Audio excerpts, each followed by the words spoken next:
we were in a race. It was a race against time. We knew that the other party didn't have any insurance, and our client really had limited underinsured motorist coverage. And we also knew, given our client's horrible injuries, that they had a lot of medical expenses.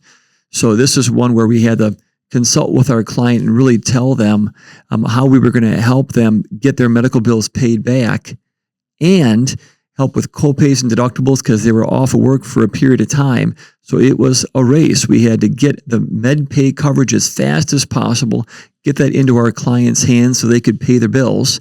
That was very important. And then a race to get as much information as we can over to the insurance company, because in this situation, because there were limited funds, we understood that the amount of money from the car insurance was going to be chiseled away and potentially taken as more care was paid for by health insurance.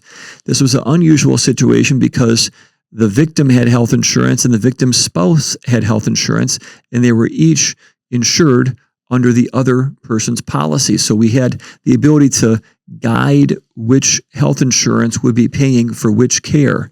And that was a luxury that we had. So we had to get into the case right away, understand which health insurance was better to use.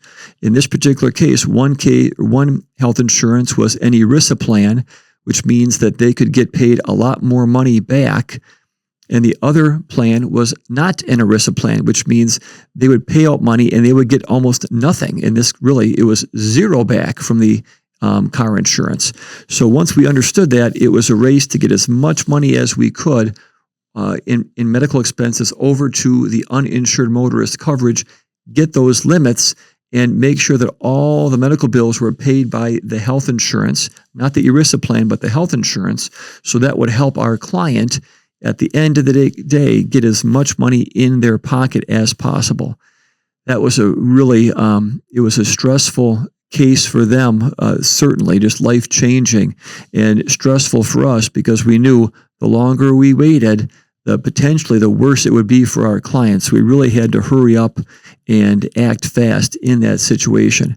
And that's one where we were very proud of the result. It was a strategy decision, a strategic planning that we did on almost a daily basis, and information gathering so we could get as much money as we could in our client's pocket.